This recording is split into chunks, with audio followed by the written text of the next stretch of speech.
Okay, so are you ready to maybe have some of your core beliefs challenged a little bit today? Always up for a challenge. What do we got? All right, well, today we are diving deep into the world of Osho, specifically his Book of Wisdom. Oh, interesting. Which chapters are we looking at today? We're going to be unpacking chapters 18 and 19, and let me tell you, these chapters are about to flip your perspective on its head. I'm intrigued. Osho always has a way of shaking things up. So what's the main takeaway here? What's he trying to get across in these chapters? Well, imagine this. It's 1979, you're in India, and you're listening to Osho speak. He's talking about how most of us are living our lives like it's some giant Olympic race, always pushing and striving for that gold medal of success. I can definitely relate to that. Always striving, always pushing forward. But what's Osho's take on that? He's basically saying, what if slowing down or even stopping completely wasn't actually failing at all? What if that was actually the key to real freedom? Okay, I'm listening. There's definitely something to that idea of slowing down, but it's easier said than done in today's world. Exactly, and that's what we're going to uncover today. I'm all ears. So how does Osho convey this message? Well, he does it through these super captivating stories. And let me tell you, this guy was a master storyteller. Oh, absolutely. He could weave a tale like no other. And those stories weren't just entertaining. They really drilled home his points in a way you wouldn't soon forget. Right, he's got this one story about an astrologer who thinks he's got it all figured out, knows everyone's future, but then takes this unexpected tumble. Uh-huh. I can already see where this is going. Yeah. Life has a way of humbling us. Right. Exactly. And then there's the one about a madhouse during the partition of India and Pakistan. It's totally wild. And somehow he ties it all back to this idea of living a goalless life. It's brilliant. Okay, I'm hooked. I'm ready to dive in. Okay. So let's unpack this idea of a goalless life. What does Osho mean by that? So Osho's core belief is that life itself is fundamentally, inherently purposeless. Okay, now that might sound a bit unsettling at first, right? Like, if there's no inherent purpose, then what's the point of it all? That's exactly what he addresses. He says that this lack of inherent purpose, it isn't a bad thing at all. In fact, he says it's incredibly liberating. Okay, I'm intrigued. So how does ditching this whole purpose-driven life actually lead to freedom? What's the connection there? Well, think about it. Most of us were raised with this deeply ingrained belief that we need to achieve something big in life, right? To make a mark on the world. Absolutely. It's like we're constantly bombarded with this message that we need to be someone or do something extraordinary to be worthy. Yes. And we're constantly setting goals, striving for more, always pushing for that next achievement. But Osho, he suggests that it's actually this very pursuit of purpose, this constant striving, that actually creates a lot of our suffering. It's like we're always chasing after something instead of just being present and, actually enjoying the journey. Exactly. And what's fascinating is that Osho actually uses this really thought-provoking story about a politician who wants to learn meditation. Oh, tell me more about that. It sounds intriguing. Politicians and meditation, that's an interesting combination. What's the story there? Okay, so this politician, he comes to Osho seeking inner peace, wants to alleviate his stress and anxiety. Seems like a genuine desire, right? Right. Wanting inner peace, it's a noble pursuit. But as they talk more, it becomes clear that this politician actually sees meditation as just another means to an end. Oh, I see. So he's not really interested in inner peace for its own sake, but rather as a tool to achieve something else. Exactly. He believes that by finding inner peace, he'll have this ultimate clarity and focus to achieve his ultimate goal, which is to become chief minister. Wow, so even his pursuit of inner peace, of something that's supposed to bring tranquility and stillness, it was just another goal, another ambition on his checklist to achieve ultimate power and success. Exactly. And this story really got me thinking, because how many of us are actually caught in that same trap? Right. It's so easy to fall into that trap of constantly striving and seeking without actually pausing to question why we're doing it in the first place. We crave peace and tranquility, but then we're so unwilling to actually let go of the very things that are causing us stress in the first place, All that striving, the constant comparing ourselves to others, the endless pursuit of more. It's like we're seeking peace, but at the same time, we're desperately clinging to the things that are actually stealing our peace. Yes. And it makes you wonder, are we actually afraid of what would happen if we actually slowed down, if we just allowed ourselves to be? It's a common fear, for sure. And, Osho even goes on to challenge this whole idea that we're bound by destiny or karma. Oh, interesting. How does he interpret karma? Well, he suggests that sometimes we kind of hide behind this concept of karma as a way to avoid actually taking responsibility for our present experiences. It's easier to just say, oh, well, this is just my karma, there's nothing I can do about it, than to actually acknowledge our own role in creating our reality. Exactly. It's a way of relinquishing responsibility. So it's not about blaming our past, but it's about recognizing the power that we have in this very moment to actually make different choices. Precisely. And that's a really empowering perspective. Osho reminds us that we are not just passive recipients of some predetermined fate, but active participants in shaping our own experiences. We always have the power to choose. Okay, wow. I feel like we're just scratching the surface here, and Osho is already throwing down the gauntlet. But there's also this other concept that he talks about that I think we should get into. I think it's called et cetera nandas. I might be mispronouncing it, but Etc. Nandas. I love that you bring that up. It's such a unique term, right? it sounds so strange and intriguing. What is that all about? Well, first of all, you have to love that he even uses that term. It's so perfectly Osho, humorous and insightful all at once. But he's basically describing those people who just conform to societal expectations without ever really tapping into their own consciousness, their own inner compass. So it's like they're living someone else's life instead of their own, right? Just going through the motions, but not really truly living. Exactly. It's like they're living a pre-scripted life, following a script that someone else wrote for them. And while Osho initially uses this term to describe certain religious leaders who seems just lack originality, just repeating what they've heard without embodying it. Oh, absolutely. He often used humor to critique dogma and blind faith. But this idea of et cetera nandas, it really does apply to all of us. Oh, 100%. 100%. Because it's so easy to get caught up in what we think we should be doing, what society expects of us, that we forget to even ask ourselves what we truly want. Like, what really lights us up? What makes us feel truly alive? It's the age-old question, right? Are we living a life that's actually true to ourselves, or are we living a life that's been handed to us? It's a question we all need to ask ourselves, and it's a continuous journey of self-discovery, I think. Okay, so we've talked about life being purposeless, this trap of ambition, and this whole danger of becoming an et cetera nanda. It's a lot to unpack. Right. Our minds are already blown, and we're just getting started. But there's still this one burning question that I think a lot of us have, and it's about surrender. Surrender. That's Yeah. a big one. It can be such a loaded word. What comes up for you when you hear that word? What does surrender mean to you? Well, when we talk about surrendering to life, to this idea of a goalless existence, how do we know if we're truly letting go or if we're just clinging to something out of fear? Like maybe we're afraid of failing or disappointing others, so we just convince ourselves that we're surrendering when really deep down we're just too scared to take a risk. That is such an insightful question and something that a lot of people grapple with. It's like, how do we know if we're truly surrendering to something greater than ourselves or if we're just giving up because we're too afraid to keep going? Exactly. And Osho, he actually addresses this directly. He says it all comes down to love versus fear. Love versus fear, that's a powerful distinction. So how do love and fear play into this whole idea of surrender? Well, he says true surrender is an act of love. Interesting. Can you elaborate on that? How so? Well, true surrender, it's about opening yourself up to something greater than yourself, trusting in the flow of life, allowing yourself to be guided by something beyond your limited ego and your fears. So it's not about giving up, but rather about opening up, about trusting. Exactly. Osho uses this beautiful imagery to describe surrender.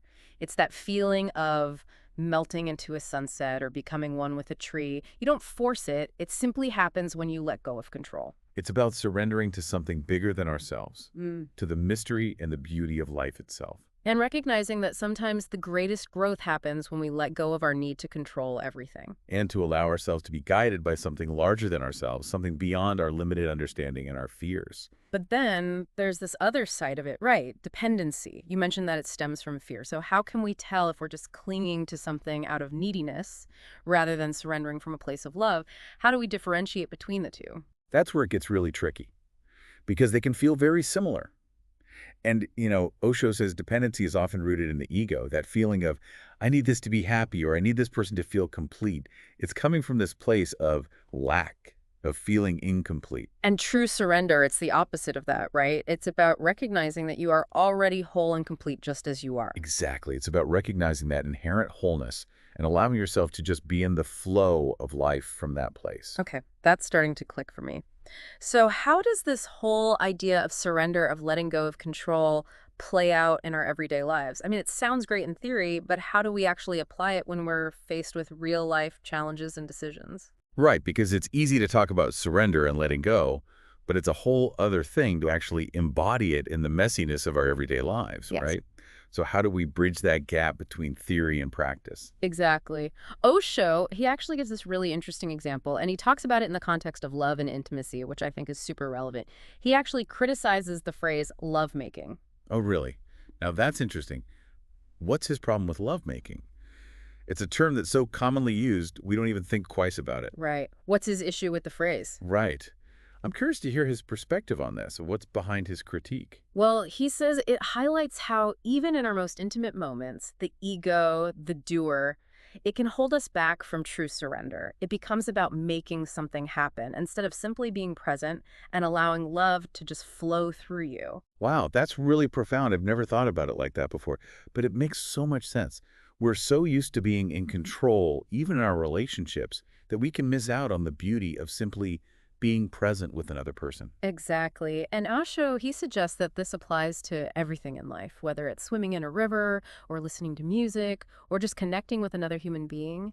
It's about approaching each experience with an open heart and a willingness to let go of our need to control the outcome. It's about surrendering to the present moment. Yeah. That's a beautiful way to look at it, and it sounds so liberating, but also incredibly It challenging. is challenging because it's like we have to unlearn so much of what we've been taught about how to live. Right. Like our whole lives we're taught to set goals, to strive for success, to be in control. It's like we have to rewire our brains to embrace this idea of surrender, of letting go, It's about embracing the journey, even when it's messy and unpredictable. trusting that even when things don't go according to plan, there's a deeper intelligence at work, guiding us towards our highest good. And there's this one story Osho tells about this old Sufi mystic, and I absolutely love this story. So every morning, this mystic would wake up and ask himself, blissfulness or misery, what is it going to be today? And he would always, always choose blissfulness. I love that. Choosing blissfulness, what a concept. It's so simple yet so profound. So what happened? Did he actually manage to live a life of pure bliss? Did it work? Well, the story goes that even on his deathbed, when someone asked him how he was feeling, he replied, I am dying in absolute blissfulness. Wow. That's powerful. That story really speaks to this idea that even in the face of death, we have a choice in how we perceive our reality. We can choose to focus on the inevitability of suffering, or we can choose to embrace the joy and beauty that exist in every single moment. It's a powerful reminder that happiness is an inside job. Exactly. It's not about our circumstances. It's about the choice that we make in each and every moment. But it takes a special kind of courage and awareness to make that choice, especially when we're faced with challenges and difficulties. So how do we cultivate that kind of awareness in our own lives? How do we make that shift from misery to bliss? Is it really as simple as just choosing it? That's the million-dollar question, isn't it? If it were only that easy. It's funny because we talk about just choosing bliss, but it makes you wonder, why do we so often just default to misery? It's like we're almost addicted to our own suffering. It's true, we are. And Osho actually had a really interesting perspective on this. He said that misery often masquerades as truth. Okay, I didn't see that coming. How does misery masquerade as truth? That's a really interesting concept. Well, he argued that truth, kind of like the sun rising in the morning, it doesn't actually need believers. It just is. Right. But lies, on the other hand, they require this constant reinforcement, this validation from others. That's a really powerful distinction. So you're saying that misery thrives on our need for validation, for someone to tell us that we're right to feel bad?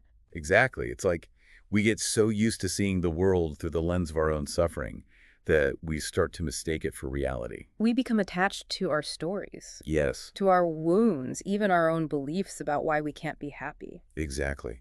And we can even surround ourselves with people who will validate those beliefs, Right. even if it means keeping us stuck in this cycle of misery. It's like misery loves company or something like that. Exactly. And, Osho suggests that this is actually why so many spiritual lies persist, because they offer this kind of certainty and comfort, even a sense of belonging, even if they're not actually rooted in truth. So it's like we'd rather cling to a familiar lie than embrace the uncertainty of truth, It can feel safer that way. even if that lie is causing us suffering. Wow. You know what? That actually reminds me of this one story that Osho tells. It's about this wise man who's asked to find some stolen treasure. Oh, I love his stories. Tell me more. What happens? So instead of offering any real insight or trying to actually solve the mystery, this wise man, he just whispers to these authorities, it is absolutely certain some thief has done it. Aha. Oh, that's classic. It's so obvious yet. Right. It's such a simple story, but it so brilliantly illustrates how lies can often masquerade as these profound truths. Yes. And how easily we can be swayed by confidence, even when it's totally unfounded. It makes you really think about all the times that we've fallen for these grand narratives, these like sweeping explanations that promise to make sense of the world, but then they ultimately keep us from questioning, from actually seeking our own truth. Because questioning can be uncomfortable. It can be. It can challenge our beliefs, our sense of identity even. It's much easier to just accept what we're told. Absolutely. And, Osho's message is really about recognizing that true wisdom doesn't come from blindly accepting what we're told, but from inquiring, exploring, and experiencing for ourselves. So, with that in mind, how do we break free from this cycle of misery, this clinging to these comfortable lies, and start choosing bliss? What's the first step? Osho would probably say it starts with questioning everything. Question everything, Everything, even our most cherished beliefs. especially those. Okay, so challenge your assumptions, be willing to be wrong, don't be afraid to sit with a little bit of uncertainty. Exactly. And it's about recognizing that true freedom doesn't lie in having all the answers, but in embracing the mystery of life, in recognizing that we don't know everything and that's okay. It's about being comfortable with the unknown, with the idea that life is not a problem to be solved, but a mystery to be lived. That is a beautiful way to look at it. It's a journey of continuous exploration and discovery. And, as we're kind of wrapping up this deep dive into Osho's philosophy, it really strikes me that his message, it's ultimately about liberation, freeing ourselves from these constraints of the ego, the mind, and all of that societal conditioning. Absolutely. It's about embracing the present moment, recognizing our own inherent wholeness, and living authentically from a place of love and joy. You've hit the nail on the head. He reminds us that true happiness, it doesn't come from achieving some distant goal, right? It comes from surrendering to the flow of life and finding that joy in the simple act of just being. It's a very radical idea, but it's also incredibly empowering. This idea that we don't have to strive for some external measure of worthiness or fulfillment, that we are already complete just as we are. It's a profound shift in perspective. So as we leave you today, we want to leave you with this really provocative closing thought from Osho. What if the concepts of inferiority and superiority are just constructs of the ego? What if true freedom lies in recognizing ourselves as we are, without comparison, something to ponder as you navigate your own unique path? Beautifully said. Thank you so much for joining us on this deep dive. Until next time, keep exploring, keep questioning, and keep embracing the mystery of life. So where do we even begin?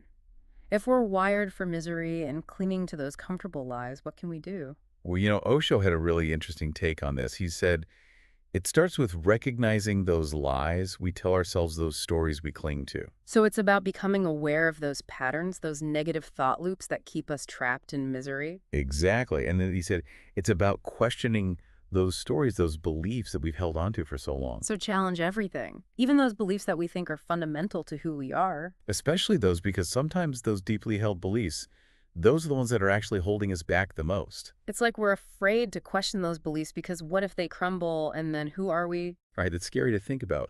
But what if letting go of those beliefs, those limitations, is actually the key to experiencing true freedom? It's like that saying, the truth will set you free, but first we have to be willing to face the truth. Exactly. And that takes courage. It takes a willingness to be vulnerable, to step outside of our comfort zones. Because the truth is, it can be pretty uncomfortable sometimes, right? It can be, but it can also be incredibly liberating. So how do we start questioning those deep-held beliefs, those stories that we've been telling ourselves for so long?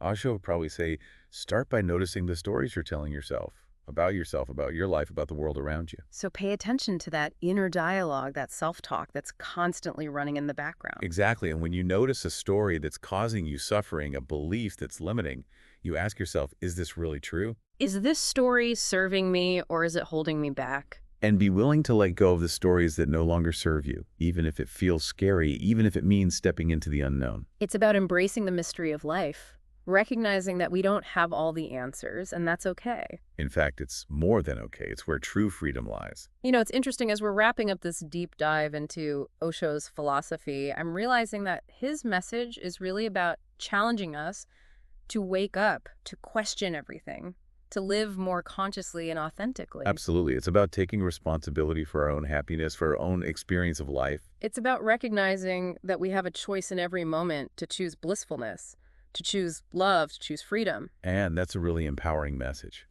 It's a message that I think we all need to hear, especially in today's world. So as we leave you today, we invite you to take some time to reflect on what we've discussed today, to question your own beliefs, your own stories, and to start making choices that align with the life that you truly want to live. Thank you so much for joining us on this journey. It's Yeah. been an absolute pleasure exploring these ideas with you. Until next time, keep questioning, keep exploring, and keep embracing the mystery and beauty of this incredible journey we call